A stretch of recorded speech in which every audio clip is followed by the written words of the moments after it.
Yo, Bakayalo Kono Yalo, et oui, on se retrouve pour une petite review de The Last of Us épisode 4. Et les amis, sincèrement, je me suis ennuyé lors de cet épisode. Je l'ai pas trouvé super ouf. Autant les 3 précédents, c'était génial, ça racontait vraiment quelque chose. Et celui-là, par contre, je l'ai trouvé ennuyant. Alors oui, ça raconte quelque chose, c'est ça qui est bien, c'est qu'il y a quand même une belle histoire qui est racontée. Effectivement, la première partie, on voit que Ellie s'accroche vraiment à Joel. J'oublie tout le temps son nom, Joel, oui. Et tu sens que voilà, il y a une relation qui se crée. Elle essaie de lui sortir quelques petites blagues. Elle sort ses petites blagues carambar dans un bouquin. Ça m'a bien fait marrer aussi quand elle a parlé de serial killer et que serial killer, voilà. Et que Joel, il lui dit non mais je la connais celle-là et que au final moi ça m'a bien fait marrer parce qu'en plus dans Dragon Ball Super il y avait cette blague là que j'avais déjà sortie. Je savais pas qu'ils allaient reprendre ça dans le truc mais c'était marrant. Mais tu vois bien qu'il y a une relation qui se crée qui a pris assez beaucoup de temps je trouve pour qu'ensuite au final ils arrivent dans une ville et que finalement il y a une sorte d'embuscade et là je me suis dit ah enfin un peu d'action ça va être cool. Et par contre le problème, c'est que lorsqu'ils arrivent, effectivement, le côté qui était bien, c'est que il a continué à avancer avec sa voiture. Il a fait non, c'est une embuscade. Et je continue à avancer. Et voilà, je l'écrase, j'en ai rien à cirer. Et il explique qu'ensuite, en fait, moi, avant, j'avais déjà fait ce coup-là. Donc, tu te dis qu'à l'époque, Joel, il avait déjà fait des dingueries. Le mec, ça veut dire qu'il piégeait les autres. Il mettait cette embuscade et qu'il tuait les autres ensuite pour aller prendre ce qu'ils avaient. Et après, là, justement, lors de cette embuscade, finalement, ils arrivent directement dans une maison, là. Et à l'intérieur de cette maison, finalement, tu as une petite scène d'action. Et là, j'ai pas senti de tension, en fait. J'ai pas senti les mecs en difficulté. J'étais persuadé que Joel, il allait très bien s'en sortir, tu vois. J'ai pas senti sur le point de mourir, je sais pas. Alors oui, à un moment donné, il se retrouve un peu en difficulté. Il y a le gamin qui essaie de l'étrangler et tout. Et t'as Ellie qui arrive et qui lui tire dessus. Qui tire sur le gamin là, et en fait t'apprends que c'est un gamin, et cette scène est très dure après, parce qu'en fait elle l'avait pas tué, et finalement c'est Joel qui tue, qui dit à la fille vas-y barre-toi, ne regarde pas en gros, et il sort le couteau, en plus il tue même pas avec la balle, genre j'économise des balles, et en fait après tu comprends qu'il l'a tué. Alors moi la question que je peux me poser aussi légitimement c'est pourquoi tu l'as tué. En réalité, tu pouvais en faire un prisonnier, tu pourrais le questionner sur où est-ce qu'on est, pourquoi vous faites ça, qu'est-ce qui se passe ici. Je comprends pas vraiment en réalité pourquoi il a direct tué, sachant que c'était un gamin en plus. Moi, sincèrement, quand le gamin il a fait j'ai maman, j'ai peur, machin tout, j'ai fait non, ils vont pas le tuer, c'est bon, on va pas te tuer ou autre. Je me suis dit ça, c'est sûr, tu vois. Bah non, en fait, le mec, finalement, il le tue. Et franchement, je voyais pas l'intérêt. Je sais pas, c'était bizarre. C'était bizarre, en fait. Après, comme je vous le disais, j'ai pas joué aux jeux vidéo. Donc peut-être que c'est par rapport aux jeux vidéo, ça se passait déjà comme ça et tout. Mais cette scène-là était dure. Je voyais pas l'intérêt. Et en plus, j'ai pas trouvé la tension, j'ai pas trouvé énormément en difficulté Joel et la fille, parce que j'avais l'impression qu'on savait déjà que ça allait se passer comme ça. Du moins, moi, je l'avais deviné que la gamine allait sortir son gun, puisqu'elle avait mis le gun dans le sac à dos. Fallait bien qu'à un moment donné, elle le sorte. Et comme les liens commençaient à se créer, fallait bien qu'elle prouve aussi à un moment donné qu'elle le sauve. Par contre, ce que j'ai très bien adoré par la suite, c'est que Joel lui apprend à se servir de l'arme, mais à ce moment-là, la meuf, Ellie, lui dit « Non, mais c'est pas la première fois que je m'en sers, ou que j'ai tué quelqu'un, je sais plus ce qu'elle dit. » Et là, j'ai pensé à la scène du zombie, où est-ce qu'elle avait tué, avec son couteau, mais en fait, je me suis dit non, en fait. Parce qu'elle dit, je me suis entraîné auprès de l'organisme, j'ai oublié le nom, là, Luciole, ou je sais plus. En fait, je confonds toutes les organisations qu'il y a dedans, je suis pas encore chaud. Mais bref, ce qui était important, ou du moins ce que j'ai ressenti de cet épisode, c'est que quand elle a dit non, c'est pas la première fois que j'ai fait ça, et qu'après Joel lui dit vas-y raconte qu'est-ce qui s'est passé, elle a dit non, j'ai pas envie d'en parler, ou je sais plus, c'était quand ils allaient dormir, elle a dit non, j'ai pas envie d'en parler. Je me suis dit au final, est-ce que c'est pas Ellie qui a fait le plus de dingueries par rapport à Joel? Parce que Joel, finalement, tu le vois, il a fait des dingueries, mais peu à peu il se confie à elle. C'est lui qui fait confiance à la fille et qui se confie et qui finalement voilà, fait tomber la barrière. Alors que Ellie, c'est elle qui interroge, c'est peut-être elle qui a fait le plus de dingueries, mais elle fait pas tomber le mur en fait. Elle continue à cacher des choses. C'est ça que je me dis. Donc en réalité, je pense que peut-être que la plus dingue parmi les deux là, c'est peut-être Ellie. Attention. Donc moi, j'ai pas joué au jeu, mais c'est ce que je suis en train de me dire. C'est qu'ils sont en train de se créer une certaine relation, mais en réalité, c'est vraiment Joel qui se confie vraiment, qui se livre à l'autre personne, alors que la fille continue à cacher des choses. Et tu le sens hein, par rapport à son comportement. Elle joue les durs à cuire, c'est pas une gamine ordinaire. Et c'est ça, en fait, Joel, c'est qu'il la prenait pour une fille ordinaire, et qu'au final...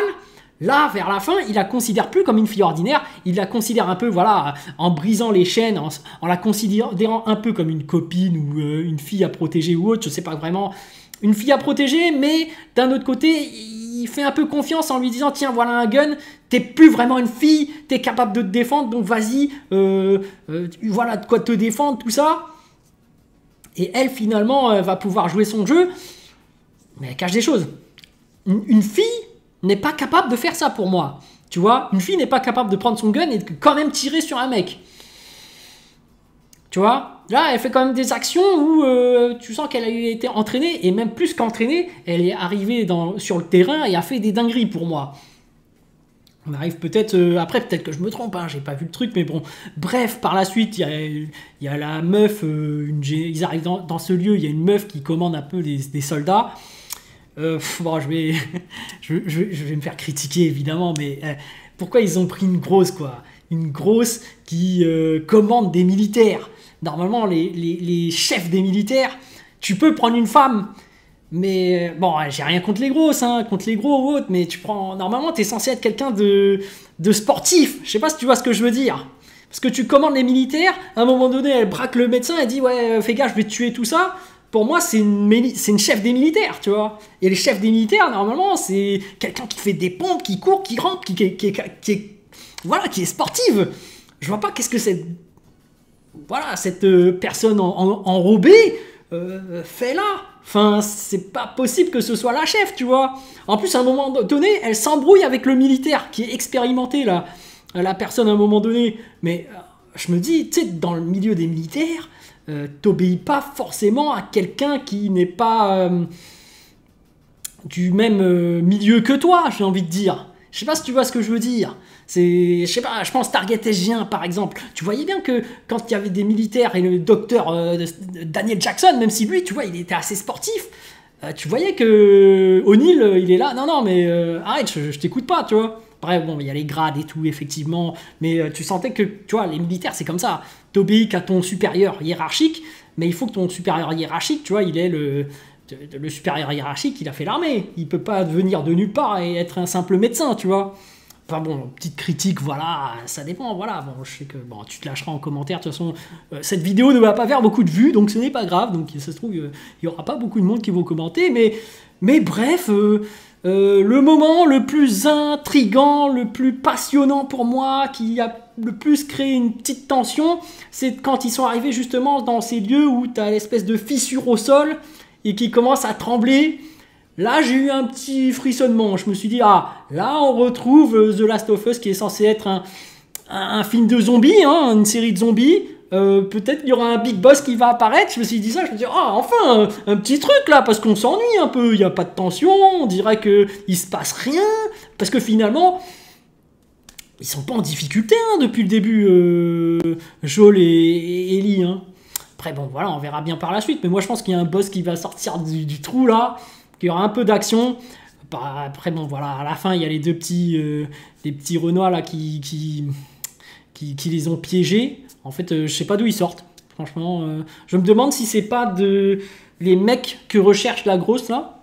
Parce que peut-être que c'est eux en fait au final. Parce que moi je croyais qu'ils recherchaient les héros et tout. Mais j'ai du mal à savoir. Parce que c'était flou en fait. Parce que le médecin a dit qu'il les avait vendus et a donné d'autres informations. Mais est-ce que c'est ces petits là qui... ouais, il y avait 2 petits à la fin je crois. Bon, c'était flou. J'ai... Pas très bien vu, pas très bien compris, on est dans le feu de l'action quand même, mais pas tant que ça, parce que Tu vois, il n'y a pas de tension en fait. Ils sont au 38e étage. Je sais pas, moi je les sens pas en danger en fait. Je sais que les petits ils vont arriver, ils vont dire bon allez, et puis finalement il va rien se passer. Ils vont pas se faire buter, ils ont pas l'intention de les buter. Par contre, si le gros monstre sort du sol, là oui, il y aura quelque chose. Là, il y aura des zombies bien terrifiants, il y aura une petite tension, il y aura. Voilà. Mais là, l'embuscade, j'ai trouvé ça mou en fait. Après, j'ai pas joué aux jeux vidéo, mais si dans le jeu vidéo c'est tout aussi mou, bah. Vite fait, hein. En fait, dans le jeu vidéo, il se passe rien, j'ai envie de dire. Parce que depuis le début, ils ont tué 2 ou 3 zombies. C'était lors du 2e épisode.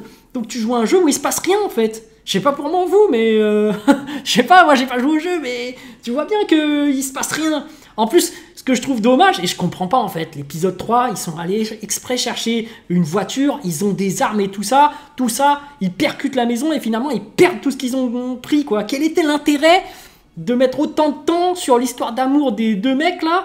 Moi je pensais que c'était pour avoir une Jeep, pour avoir un ravitaillement, pour avoir des armes, comme ça tu as vraiment un stock dans ta Jeep, et puis dès qu'il y a un problème tu retournes dans ta Jeep, tu te revitailles et tu recommences, tu repars avec tes armes et tout. Là non, carrément la Jeep elle rentre dans la voiture, dans la maison et c'est fini. Donc, et tu vois bien qu'ils sont en galère au final au niveau des armes, parce que la meuf elle a... C'est carrément elle qui sort de son sac à dos son gun. Et c'est ça la seule arme ensuite. Joel, je sais pas, il aurait pu garder son fusil là, parce qu'il avait un fusil. Mais une fois dans le bâtiment, je sais pas, il prend le fusil et va escalader tes escaliers avec. Enfin, je sais pas. Normalement, vous êtes censé avoir un attirail. Vous êtes dans un monde de zombies. En plus, il y a des ennemis en militaire. Il faut garder les armes, quoi. Je sais pas. Là, ils ont escaladé les escaliers. Bon, après, il a pris ses précautions, il a mis ses fers. Mais j'avais l'impression qu'il avait plus d'armes. Enfin bon, moi je n'ai pas trouvé l'épisode si ouf que ça. Après, l'histoire avance. L'histoire est racontée comme telle que... Voilà, hein, tu sens qu'il y a... Ils ont insisté sur cette relation, Ellie et Joel. Ouais, les deux commencent vraiment à se créer des liens. Et c'est vraiment ça qui est important, je pense, dans cet épisode. C'est sur ça, je pense qu'ils ont voulu mettre l'accent. Mais voilà, après moi, l'autre problème aussi, c'est que par rapport à la recherche du frère... Il s'arrête dans un lieu et finalement, bah, je vois pas aussi le but par rapport à trouver le frère, quoi. Parce que le frère est censé être plus loin, donc finalement, est-ce qu'ils vont pas tomber sur le frère ici ou quelque part dans le coin, ou finalement, est-ce que le fil rouge, c'est de retrouver le frère et de tomber sur lui à la fin? Ça serait très décevant, hein, j'ai envie de dire, si c'est ça. Hein. Mais apparemment, j'ai l'impression que ça part sur ça en plus, hein, qu'à la fin de la saison, là, ils vont retrouver le frère et c'est tout. Donc, que ça va partir en Last of Us 2, suite saison 2, avec le frère. Bah, décevant. Depuis le début, on a vu que 2 ou 3 zombies et ils sont seulement apparus lors du 2e épisode ou le premier, je sais plus. Ah si, le premier et 2e, il y avait des zombies, mais voilà, des affrontements directs avec des zombies, il y avait que le début, après il y en a plus. On est dans une série de zombies, moi je veux voir des zombies, voilà, et surtout une tension, parce que voilà, hein, un petit danger, parce que bon là, l'embuscade, moi j'ai rien senti, hein, la mise en scène n'était pas assez bonne, je trouvais que la mise en scène laissait à désirer, voilà, allez, sur ce, je vous laisse, donc je vous dis à plus dans le bus, ou plutôt à plus tard dans le car, ou plutôt à bientôt dans le bateau.